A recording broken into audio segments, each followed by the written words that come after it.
Hi, I'm Barbara. Welcome to Mess to Yes. Today I'm creating an accent piece for a little girl's room that I'm working on. We're actually transforming a playroom into a room for two sisters because their new baby brother has to have one of their bedrooms. So we're putting them together, and the mom did a brilliant thing when you're sharing a bedroom. She let the girls pick their own colors. And they coordinated. One wanted blue, one wanted pink, and so she found some Pottery Barn bedding that had a little bit of each. And you'll be able to see that in another video coming soon. So I picked this fabric that has the coral pinks with little accents of teal to create a custom lamp to go next to the oldest girl's bed. And the way I'm going to do this is, I'll be completely honest with you, I have never used this before, but it really intrigues me. It's Krylon's Looking Glass paint. I'll put a link to where you can get that too. We bought it at Walmart. I never go to Walmart, but I found out that they carry it locally, and so my son was going there to get something else and I had him pick it up. But you can also order it online.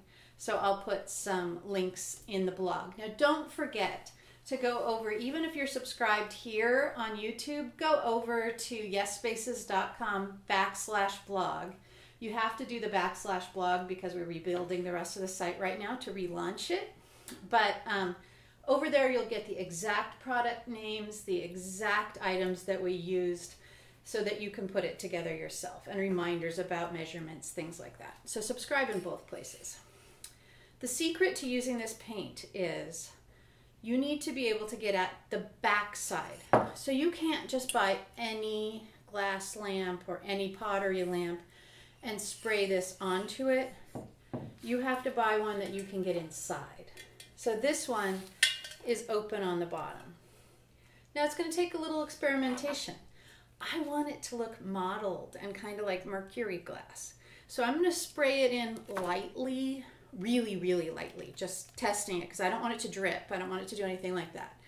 So I'm just going to keep playing with it, and then when it's all done, I'll let you know if I had to do any other tricks. Like I'm considering maybe taking a toothbrush and dipping it in mineral water and then kind of splattering it in there to get some of that spottiness, but I'm not sure yet. I'm going to experiment and I will let you know exactly.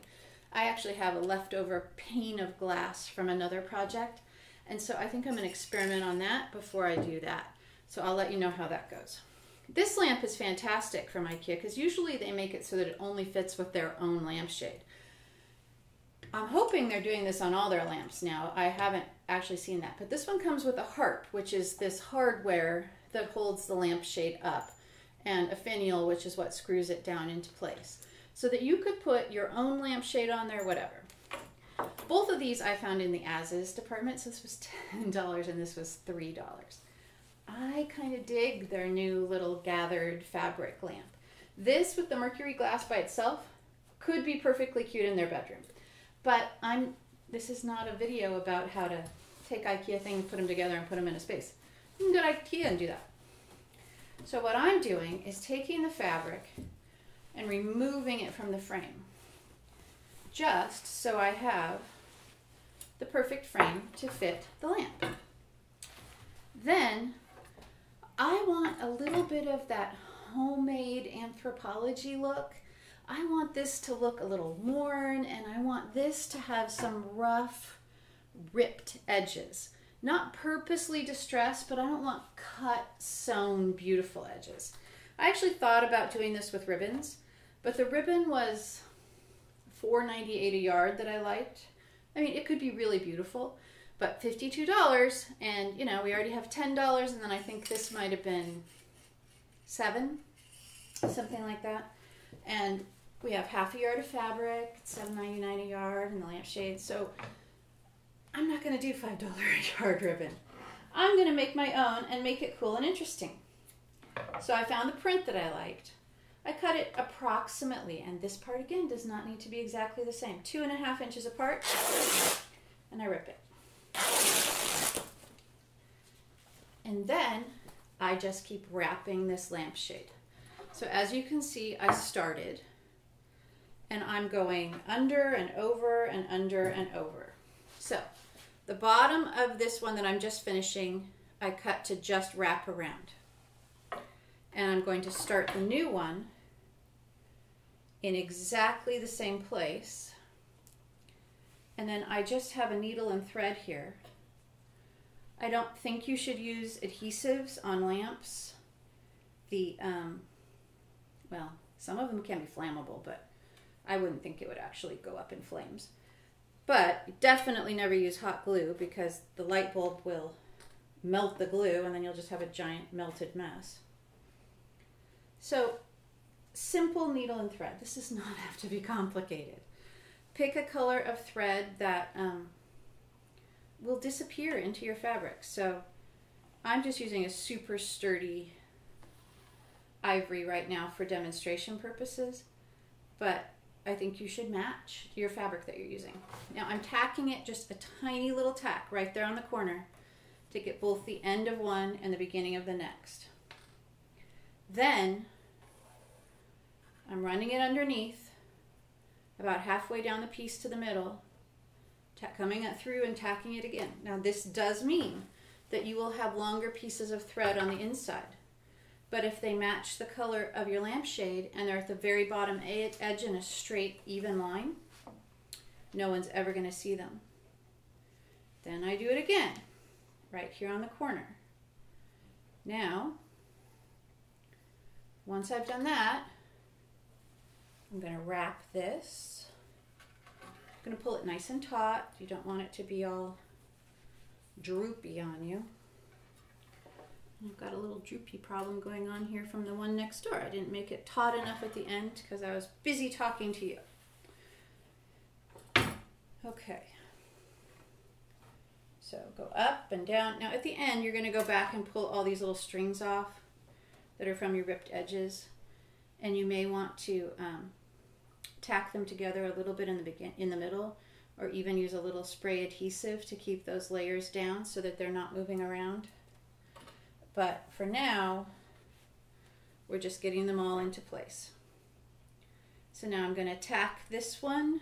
I'm going to keep doing exactly what I just did. Tack the edge on that one so it doesn't slide. Go to the middle. Do it again. And then I'm going to go ahead and, so what happened before when I was demonstrating to you does not happen again. I'm going to go ahead and tack all the way across this last piece. And then those are all strings from the fabric. So all those little things that you're seeing hanging down right there are going to be removed. It's only the white thread we're worrying about. Now it'll keep it nice and taut, meaning just tight and not droopy. And then we'll go ahead and cut this down. Careful you don't go underneath your whole one and cut a hole. So you're going to do that all the way around. And I think it's going to have this great handmade feel. You could even bunch it together a little bit if you want to. I kind of like that look. But not as bunchy as this, but just give it some texture, give it some interest, make it look handmade. So I'm going to keep going on that all the way around.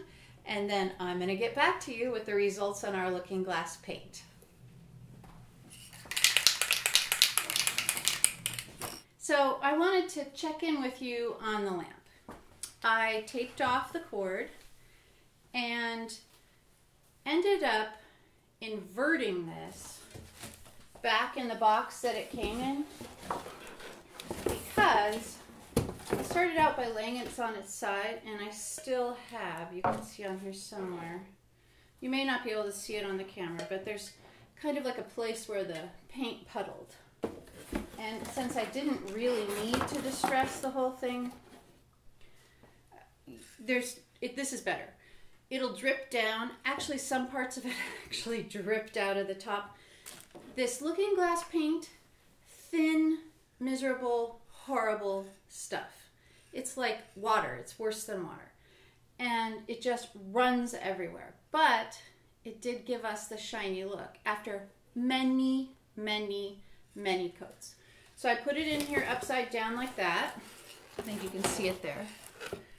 And then I just sprayed into it and let it all run down and pool at the bottom. Then I pulled it out, and there were a couple drips. There were a couple of drips even when I stood it up today, and I haven't painted it for a couple of days. So not only is it thin and miserable, but it takes a long time to dry.